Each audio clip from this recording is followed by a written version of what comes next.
caasimadda Pakistan ee Islamabad waxa loo balansan yahay mid ahaan shirarkii ugu muhiimsanaa taariikhda colaadaha gobolka Bariga Dhexe iyadoo rajadu tahay in wada hadalladan lagu soo afjaro dagaalka muddada 40 maalmood ahayd socday ee u dhaxeeyay Mareykanka iyo jaalkiisa Israa'iil oo isku garab ah iyo Jamhuuriyadda Islaamiga ah ee Iiraan dagaalkaas oo haatan lagu hakiyay xabad joojin muddadeedu tahay 2 toddobaad iyadoo isla inta xabad joojintu socotana la quudareynayo in la gaaro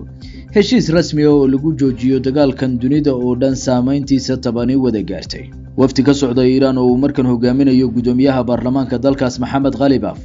una qayb ka yahay wasiirka arrimaha dibadda Jamhuuriyadda Islaamiga ah Abbas Araghchi ayaa lagu waramay inay gaareen Islamabad Pakistan halka iyana Islamabad ku wajahan yihiin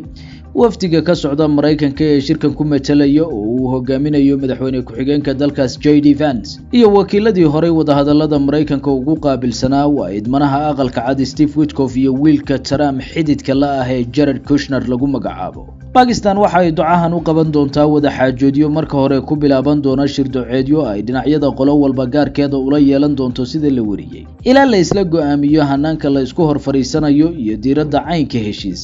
ee rajadiisa la qabo isaragani waxa uu kuwii ka horeeyay ee natiijo la'aanta ku wada dhamaaday kaga duwan yahay kolkan Mareykanku waxa uu soo diray qofka labaad ee ugu sareeya talada wadankaas ku xigeen JD Vance oo la sheego inuusan u janjeerin doonisaha ku dhisan rabitaanka nidaamka Israa'iil inta uu dagaalku socday ninkani waxa uu guud ahaan ka gaabsaday horimaanshaha warbaahinta iyo ka hadalka qadiyadaha ku meegaaran colaadda Iiraan waxa uu iska dhowray cadaynta mowqifkiisa dagaalka quseeya taasoo gaartay heer ay warbaahinta Mareykanku qayb ahaan wariyeen inay isaga iyo Donald Trump ku kala tageen go'aankii gelista dagaalka Iiraan intii lagu guda jiray ololihii dib u doorashada Donald Trump Vance waxa uu Ameerikaanka u sheegay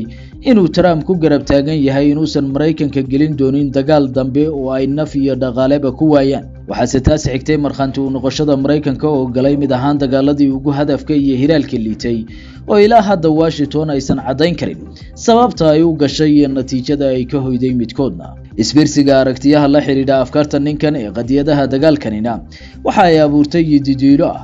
inuu wada hadalkan yeelan karo waji ka duwan kuwii ka horeeyay ee waa qoodba iyagoo socda haddana dagaalku doc kale ka ogsan jiray Iiraan waxa ay ku doodaysaa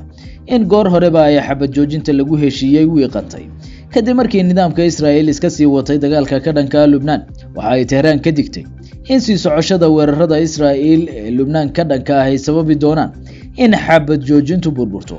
ay dib u xiraan gacanka Hormuz xabaduna ay halkeedii ka bilaabato wadamo badan oo caalamka ah ayaa dhaleeceeyay ficilada Israa'iil ee sii wadida dagaalka iyadoo la tilmaamayo in Tel Aviv mar kale diiradda saarayso ka hortagga in wada hadalladu miro dhalaan waxa lagu waramayaa in maalmaha dhamaadka asbuuca ugu tirsan galbeedka ee Sabtida iyo Axadda la filayo natiijada wada hadallada dagaalka in ka hor dhamaadka xabad joojinta heshiis la gaarana waxa ay soo dhaweyn doontaa in xal rasmi ah oo lagu joojiyo loo helo gulufkan 40 maalmood jirka ah ee qalalaasaha dhaqaale dunida ka oogay